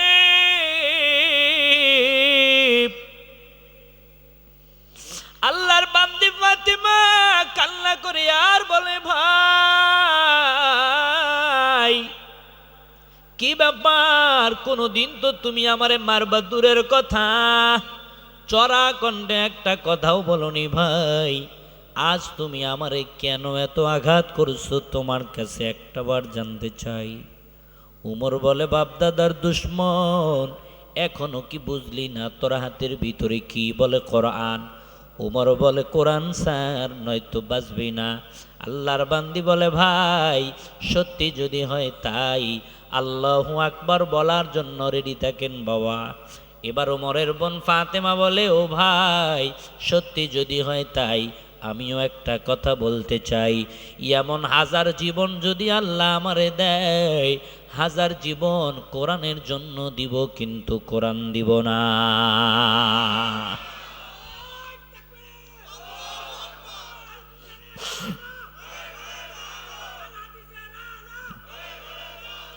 ও আমার বাবারা, ও নওজোয়ান যুবক, ও বৃদ্ধ বাবা শুনো,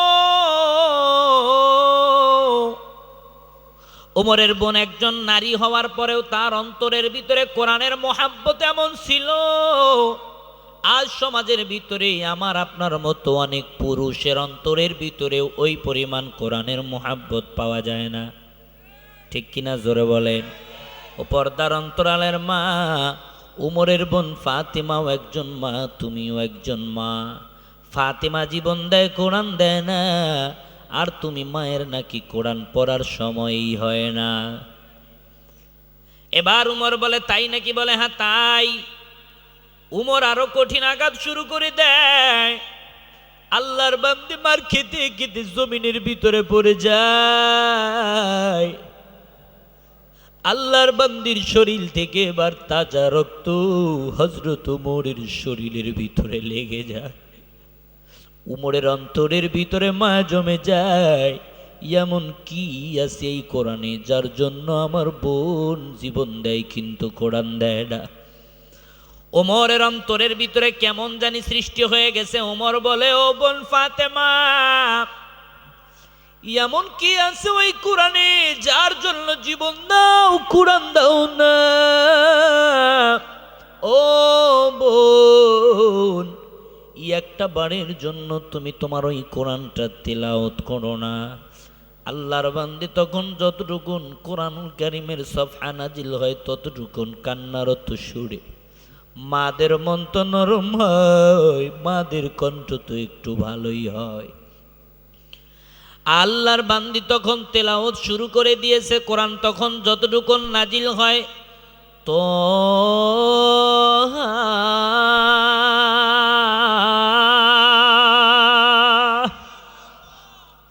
আল্লাহর বান্দি এমন করে কান্নারত অবস্থায় চোখের পানি ঝরায়া তেলাওয়াত করছে আর মনে মনে বলছে আল্লাহ আমার কাজ আমি করলাম, আমি তেলাওয়াত শুরু করে দিলাম, তুমি আমার ভাইয়ের অন্তরের ভিতরে দ্বীনের বুঝ দিয়া দাও, কোরআনের বুঝ দিয়া দাও। আল্লাহর বান্দি তেলাওয়াত করছে। তিলাওয়াত করতে করতেই হযরতে ওমরের ভিতরে ভূমিকম্প সৃষ্টি হয়ে গেছে। ওমর বলে হায় হায়, এই কোরআনের কথাগুলো এত সুন্দর। ওমর কোরআনের তেলাওয়াতের আয়াতের শেষ ভাগে মরণের চিন্তার কথা বল। কোরআনুল কারীমের ভিতরে তার বোন যখন তেলাওয়াত করছে, উমরের অন্তরের ভিতরে মরণের চিন্তা ঢুকে গেছে। উমর বলে হায় হায়, আমি উমর যত বাহাদুরাই হই, আমি উমর তো চিরদিন দুনিয়ায় থাকবো না। দাদা ছিল তারা নাই, বাবা ছিল তারা নাই, মা ছিল তারা নাই, আমিও তো চিরদিন এই দুনিয়ার ভিতরে থাকবো না। অতএব মৃত্যুর পরে তোমার আমার দুনিয়ার ধন দৌলত, তোমার আমার সন্তান সন্ততি কি হইয়া পড়লা। আল্লাহর কোরআনের ভিতরে রব্বুল আলামিন সুন্দর করে জানায়া দেন, ইয়াউমা লা ইয়ানফাউ মালু ওয়ালা বানুন।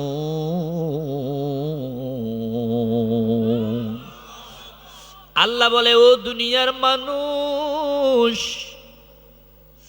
দুনিয়ার তোমার সম্পদ মৃত্যুর পরে তোমার নয়, ওয়ালা বানুন। আল্লাহ বলে, তোমার সন্তান তোমার নয়, তোমার বিবি তোমার নয়, ও আমার বাবারা, ও পর্দার অন্তরালের মায়েরা। কোরআনুল কারীমের অন্য জায়গায় 30 পারার ভিতরে রব্বুল আলামিন জানায়, ও দুনিয়ার ভাইয়েরা, তোমরা যারা ভাইয়ের জন্য পাগল, তোমরা যারা বোনের জন্য পাগল, ইয়াউমা ইয়াফিরুল মারউ মিন আখি। আল্লাহ বলে, ওই কিয়ামতের ময়দানে তোমার ভাই তোমার কাজে আসবে না, তোমার বোন তোমার কোনো কাজে আসবে না। ও পৃথিবীর বাবা, ও পৃথিবীর মা, দুনিয়ার জমিনে যেই সন্তানের জন্য এত কিছু করলাম, ওই সন্তান তোমার আমার কোনো কাজে আসবে না। অথচ মা দুনিয়াতে সন্তানের জন্য কত কষ্ট করে। আমার মা নাই, কিন্তু আমার মা আমারে কেমনে লালন পালন করেছে আজ জানি। আল্লাহ আমারে 2 সন্তানের বাবা বানায় দিয়েছে। রাত্রিবেলা গভীর রজনীতে কোরআনের ময়দান থেকে যখন বাড়ি যাই, অনেক সময় মনে করি আমি মনে হয় বড় কষ্ট করি, আমার বউ মনে হয় আরামে ঘুমায়।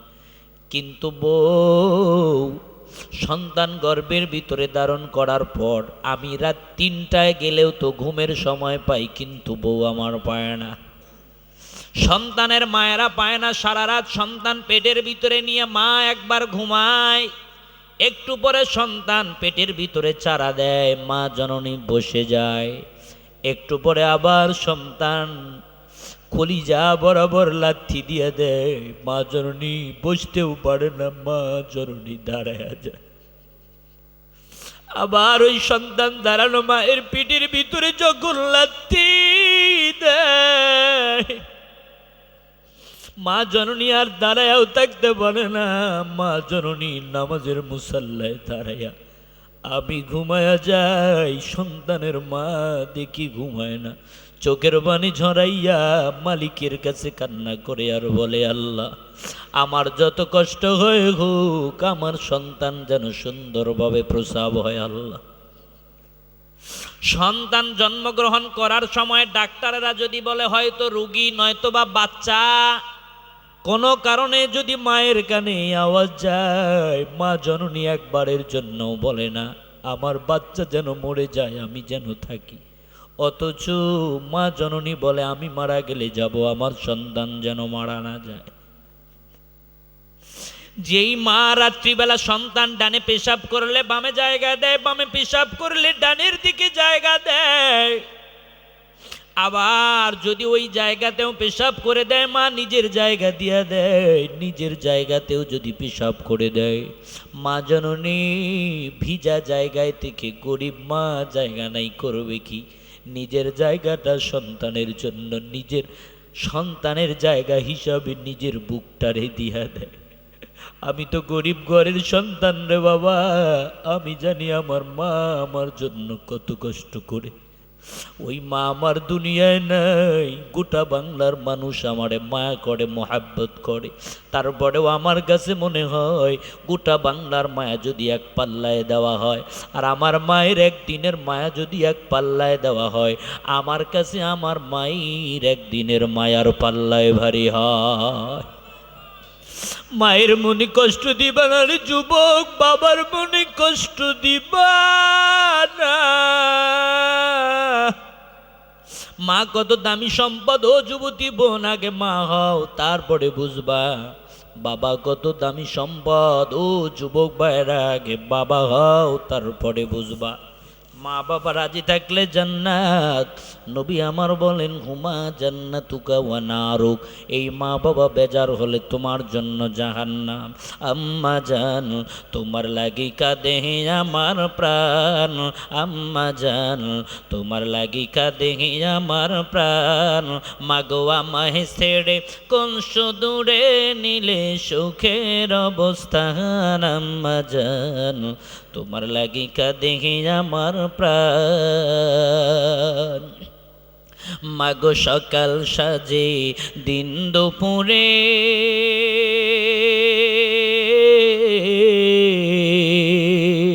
তোমার কথা মনে পড়ে গো, মাগো সকাল সাজে দিন দুপুরে তোমার কথা মনে পড়ে গো। মাগো পাই না কেন তোমার মায়া, কে দিবে রে স্নেহের ছায়া। মাগো স্মৃতির পাতা খুলে দেখো তোমার আদরের সন্তান, আম্মা জান তোমার লাগি কাঁদে আমার প্রাণ, আম্মা জান তোমার লাগি কাঁদে আমার প্রাণ। মাগো ঘুমের ঘরে শুইতে গেলে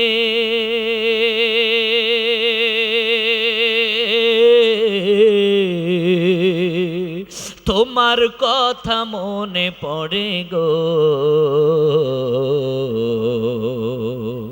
মাগো আদর স্নেহের চাদর দিয়ে আবার আমায় নাও ঢাকিয়ে, মাগো বুকে নিয়ে কে শোনাবে আমায় ঘুম পাড়ানি গান, আম্মা জান তোমার লাগি কাঁদে আমার প্রাণ, আম্মা জান তোমার লাগি কাঁদে আমার প্রাণ।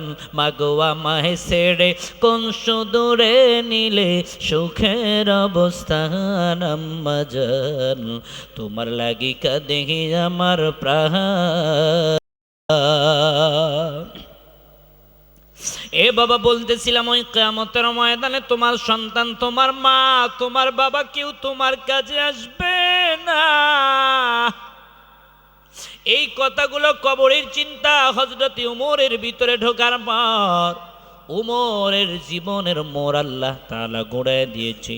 উমর বলে বোন ফাতেমা, এই কোরআনের কথাগুলোই যদি হয় এত সুন্দর না জানি, ওই কোরআনওয়ালা মানুষ নবী আরো কত সুন্দর। এবার ফাতেমা যখন কোরআনের তেলাওয়াত বন্ধ করে দেয়, উমর বলে আরো তেলাওয়াত করো। ও বোন দাও ওই কোরআন আমার হাতের ভিতরে দিয়া দাও। ফাতেমা বলে না না, ওযু গোসল না থাকলে কোরআন ধরা যায় না। বলে ওযু গোসল যা লাগে তাই করায়া দাও, তারপরেও কোরআন আমার হাতের ভিতরে দাও। এবার ওই ওমর বলে বোন আর নবীর কল্লা কাটবো না, আমি আমার কল্লাটা মুহাম্মদের হাতে দেবার জন্য হয়ে গেলাম রওয়ানা। ওমর এবার নবীর দিকে দৌড়ায়। এদিকে তো নবী আমার 13 জন সাহাবী নিয়ে ওই সাফা পাহাড়ের নিচে এক সাহাবীর ঘরে গোপনে গোপনে কোরআনের দাওয়াত দেয়। ওই সাফা পাহাড়ের পাশাপাশি যখন ওমর চলে গেছে ঘরের পাশাপাশি, ভিতর থেকে সাহাবীরা হযরত ওমরের আওয়াজ শুনতে পেরেছে।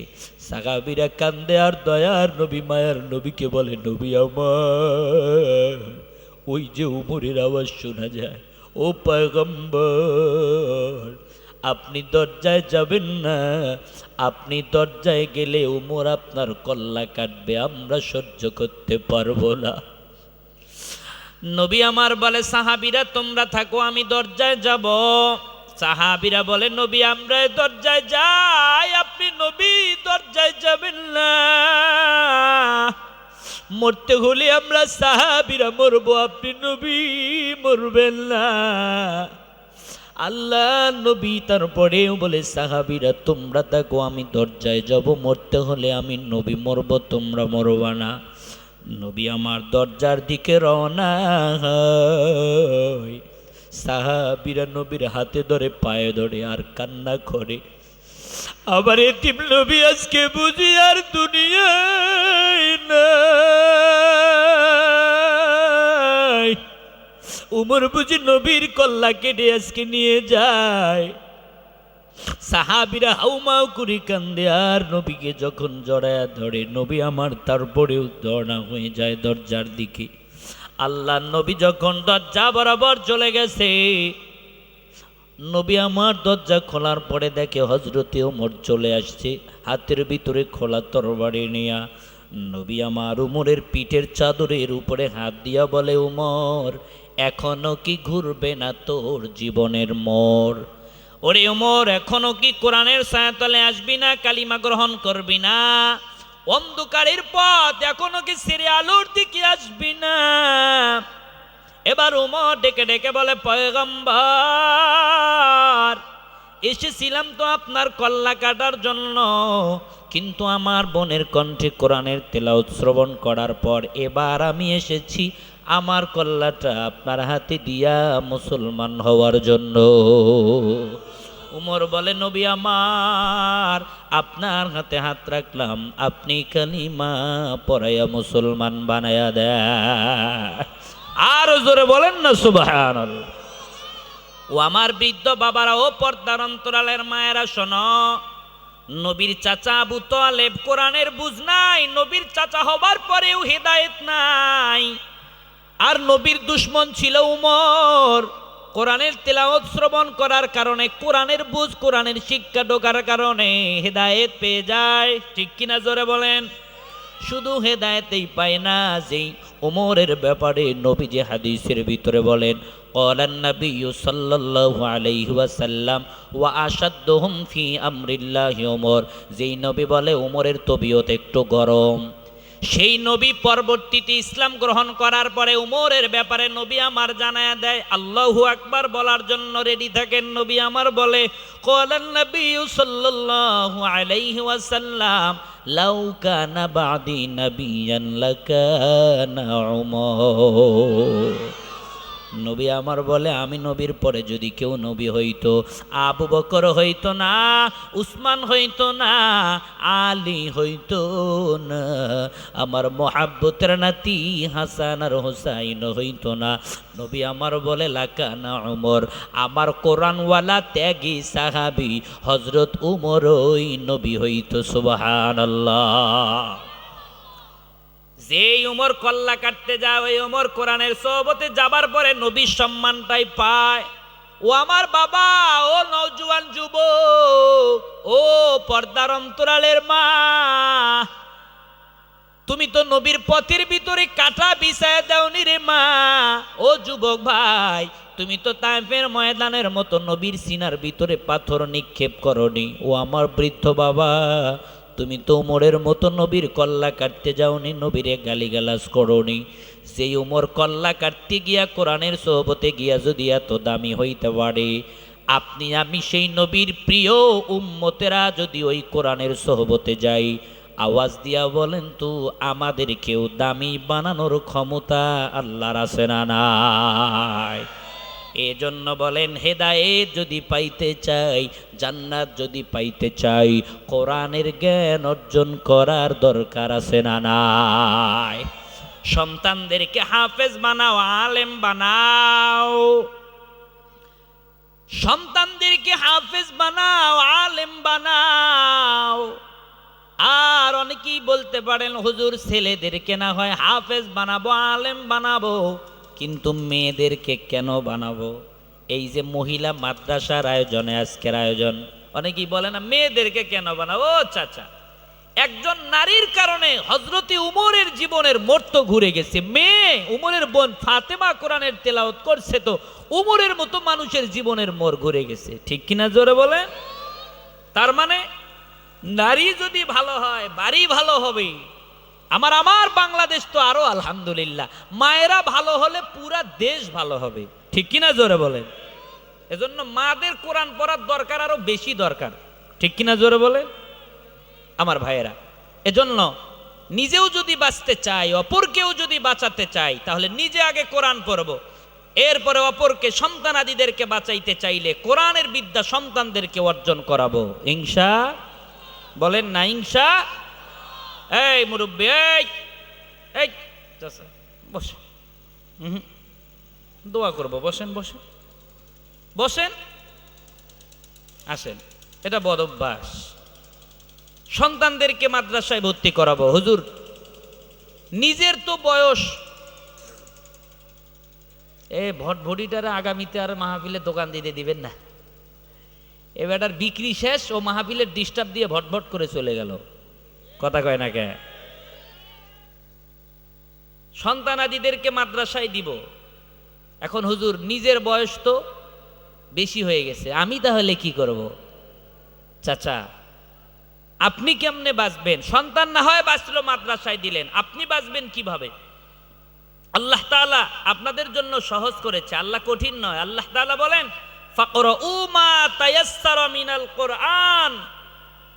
ও বুড়া বাবারা, ও মায়েরা, কোরআনের যেখান থেকে সহজ হয় তুমি সেখান থেকেই তেলাওয়াত করো। সুবহানাল্লাহ, জোরে বলেন। আল্লাহ তাআলা সহজ করে দিয়েছে। লা ইউকাল্লিফুল্লাহ নাফসান ইল্লা উসাহা। কোন নফসের উপরে আল্লাহ জুলুম করে না। সুবহানাল্লাহ বলে। এজন্য আপনাদের জন্য সহজ। কিছুই পারেন না, সূরা ইখলাসটাও কি পারেন না? নবীজি বলেন কেউ যদি সূরা ইখলাসও 3 বার পড়ে আমল নামায় 1 খতম কোরআন তেলাওয়াতের সওয়াব আল্লাহ জমা করে। আরো আসতে বলেন সুবহানাল্লাহ।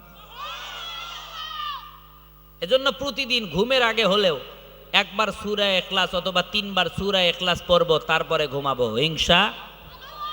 পর্দার আড়ালের মায়েরা পর্দার আড়ালে হাত উঠাবে আপনারা আমার সামনে। আজকের আলোচনার আমল একটা। বলেন আজকের আলোচনার আমল কয়টা? একটু জোরে বলেন, আমল কয়টা? আরো জোরে, কয়টা? হাত উঠান, হাত উঠান। প্রতিদিন ইখলাস হলেও পড়বো, তারপরে ঘুমাবো ইনশাআল্লাহ। অনেকে কয় হুজুর যত বড় সূরার ওয়াদা নিলেন, পড়তে যদি না পারি। ও চাচা, ইখলাস বড় কোনো সূরা নয়,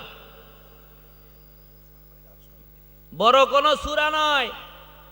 ওই যে এক শ্বশুর গেছে ছেলের বউ দেখার জন্য এক এলাকায়, গিয়ে বলতেছে বৌমা তুমি কোরআন পড়তে পারো না? আগে কিন্তু এগুলা ধরতো, এখন তো এগুলা ধরে না, এখন ধরে পালসার দিবে না পামসার দিবে। কথা কয় না কে? গাড়ি কি করবে? কয় ছাগলের ব্যবসা করবে। মোটর সাইকেলে করে এখন ছাগলের ব্যবসা করে। এটা ভালো, খারাপ না, কিন্তু নিজের টাকা দিয়ে কিনে করো, অন্যের টাকা দিয়ে কা? কথা কয় না? লজ্জা করে না? যারা ডিমান্ড চায় ওরে ভিক্ষা করে খাওয়া উচিত। ও ফকিন্নির সাথে কেউ কোনোদিন যদি মেয়ের বিয়ে দেয় জীবনে শান্তি হবে না। কথা কয় না কে? যারা ডিমান্ড খায় এরা কি? কথা কয় না? কিনি। কেউ যদি খেয়ে থাকেন সেও ফকিন্নি, পারলে ওই ডিমান্ডের টাকা ফেরত দেন, না হলে ফকিন্নি। কথা কয় না কে? ডিমান্ড নিব? কারা কারা হাত তোলেন দেখি। চাচা বিয়ে করেন নাই? আর একটা করার নিয়ত আছে না? খবর খারাপ আছে চাচি দেখলে, চাচা বোঝে নাই। মলবি করলে দোষ, হুজুরের কে 3টা বউ। আরে যারা বিয়ে করেন নাই তারা হাত তোলেন, বলেন ডিমান্ড নিব। যারা হাত তোলে নাই এদের কপালে যেন বউয়ে জোটে না। হাত নামান। এই যে চাচা 1 টাকাও নেয়নি, আলহামদুলিল্লাহ, বাপের বেটা। আমার ভাইরা তো বৌমা বলতেছে, লজ্জা পাইছে বৌমা, বলে কি কোরআন পারি না মানে খালি ধরেন। শ্বশুর পাইছে ভয়, ধরলে আজ কি যে হয়। এবারটা তো নিজেই জানে না, কোন রকমে ইখলাস সূরা আজকের মতো বয়ানে শুনছে। এজন্য তাহলে সূরা ইখলাসটা একটু বলো। আগে বলবেন না, এটা তো আমাদের এদিকে নাই। নাই না, একটু পরে বলে মা তাহলে কুল হুজ সূরাটা একটু বলো। আগে বলবেন না, এটা তো আমাদের এদিকে মেল্লা।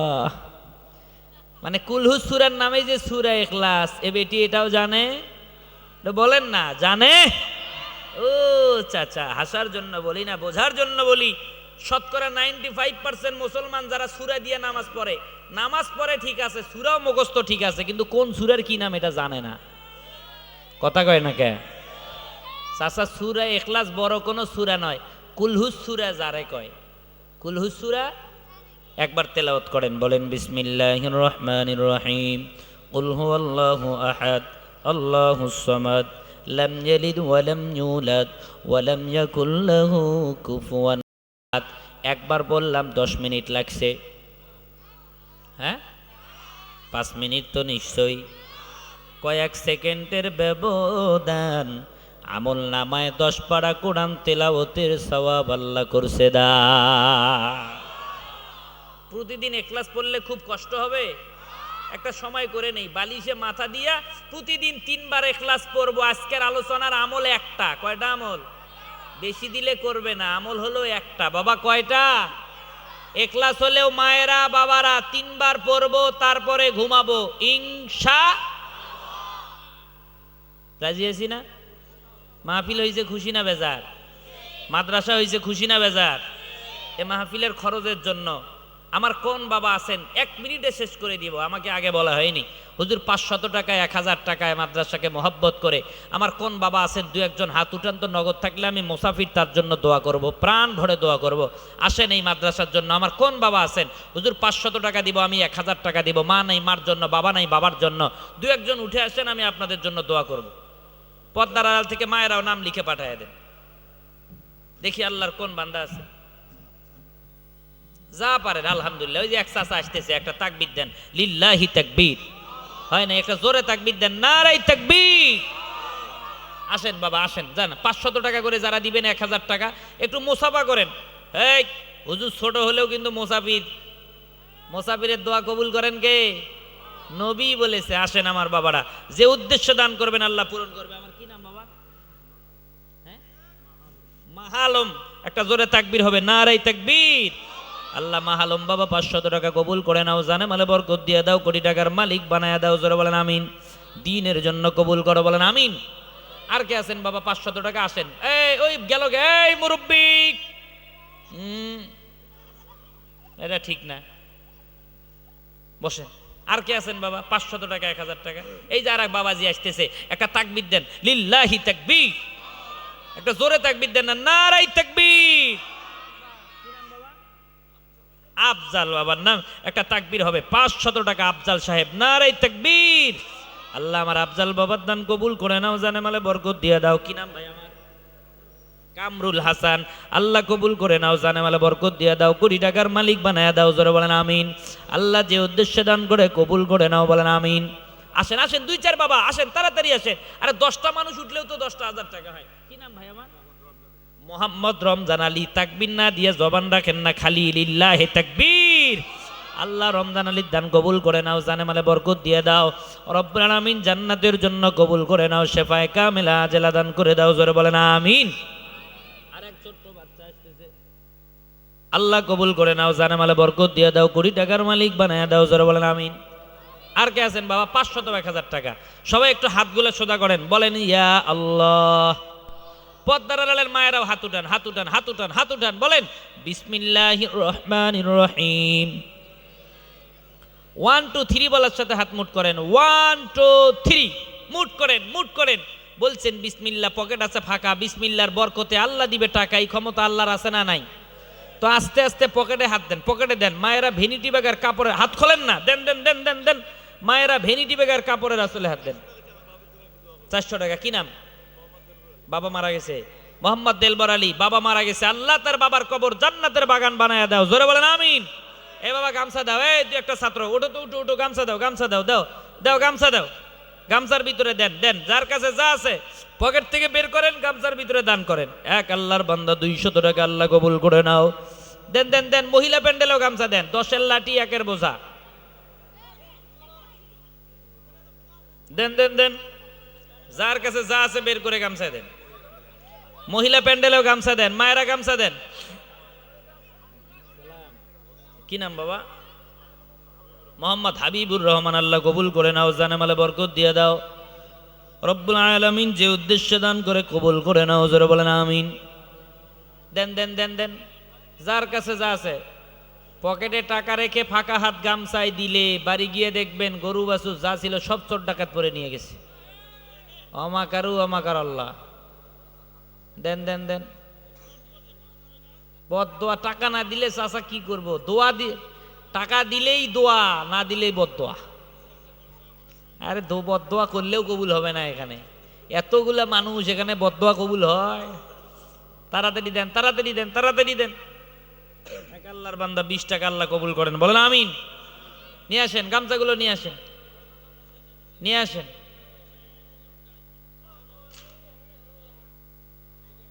500 1000 যারা দিবেন একটু বলেন। নগদ নাই, বাকি হলেও নামগুলো লিখে দেন, পরে দিয়েন। কেউ কিছু বলবে না? সংক্ষেপ 1 মিনিট সালাম দেন। আলহামদুলিল্লাহ, রাখেন, বসেন, দোয়া হবে এখন।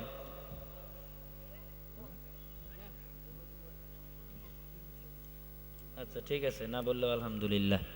যাই হোক, সভাপতি সাহেব না, সভাপতি আজকের মেহমান আলহামদুলিল্লাহ, ওনাদেরকে বলে সালাম দিতে, ওনাদের পক্ষ থেকে আমি দিলাম। ওনারা কথা বলে না, দোয়া করবে আল্লাহ তাআলা ওনাদের যেমন এই দুনিয়ার জান্নাতের বাগানের মেহমান বানিয়েছেন, আখেরাতের জান্নাতের মেহমানও বানান। জোরে বলেন আমিন।